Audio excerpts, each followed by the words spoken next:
এত গরমের দিনে এইভাবে অতি সাধারণ জিনিস দিয়ে বাড়িতে আইসক্রিম বানিয়ে নিতে পারেন।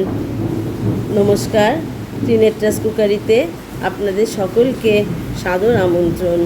আজ আমি আপনাদের জন্য নিয়ে এসেছি ম্যাঙ্গো আইসক্রিমের রেসিপি। প্রথমে কড়াতে 4 কাপ দুধ দিলাম, তাতে চিনি দিলাম হাফ কাপ, আর হাফ কাপ মিল্ক পাউডার দিলাম, 2 টিস্পুন কাস্টার্ড পাউডার দিয়ে ভালো করে মিক্স করে নিলাম। এবার গ্যাস অন করলাম, করে দুধের পাত্রটা বসিয়ে দিলাম। ভালো করে নেড়ে দুধটাকে ঘন করে নিলাম। দুধটা যখন ঘন হয়ে গেল নামিয়ে রাখলাম। এবার একটা মিক্সার জারে আমের টুকরোগুলো দিলাম, দিয়ে আমের একটা পাল্প বা পিউরি বানিয়ে রেখে দিলাম। ত্রিনেত্রাস কুকারিকে যারা সাবস্ক্রাইব করেছেন তাদের অনেক অনেক ধন্যবাদ। আমার বন্ধুদের যারা আজকে নতুন দেখছেন, রিকোয়েস্ট করছি পুরো ভিডিওটি দেখে একটু সাবস্ক্রাইব করে দেবেন আর বেল আইকনটি টিপে দেবেন, যাতে আমার পরবর্তী ভিডিওগুলো আপনারা পেয়ে যান। এবার ঘন দুধটা ঠান্ডা করে নেব। দুধটা ঠান্ডা হলে ম্যাঙ্গো পাল্পটার ওপরে ঘন দুধটা ঢেলে দেব। এখানে আমি ক্রিম ব্যবহার করছি না, তাই দুধের সর ছিল সেটা আমি হাফ বাটি মতন দিয়ে দিলাম। দিয়ে এবার ভালো করে গ্রাইন্ড করে নেব। দেখুন একদম ফাইন মোলায়েম পেস্ট হয়ে গেল। এবারে যে কন্টেনারে জমাবো তার মধ্যে ঢেলে দিয়ে এটা 2 ঘন্টা ফ্রিজে রেখে দেবো। ডিপ ফ্রিজে রাখবো, যেখানে বেশি ঠান্ডা হয়।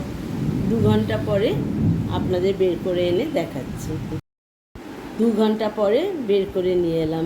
দেখুন এই সময় আইসক্রিমটা জমতে শুরু করেছে। এই সময় মিক্সার জারের মধ্যে ঢেলে আবার একবার গ্রাইন্ড করে নেব।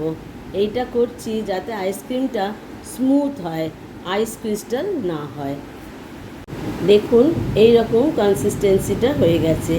এবার আবার এই কন্টেনারের মধ্যে ঢেলে দেবো, দিয়ে ওপরে ম্যাঙ্গো কিউবস ছোট ছোট করে কেটে ছড়িয়ে দিয়েছি।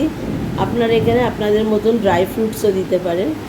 এখানে একটু ম্যাঙ্গো কিউব দিয়ে দিয়েছি, দিয়ে ভালো করে ট্যাপ করে এটা ডিপ ফ্রিজে আবার রেখে দেবো। ওভারনাইট রেখে দেবো যাতে ভালো করে জমে যায়।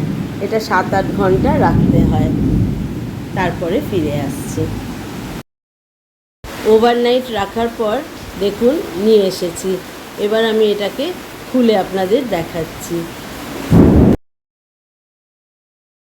ওপরে একটা বাটার পেপার লাগিয়ে আমি ফ্রিজারে ঢুকিয়েছিলাম।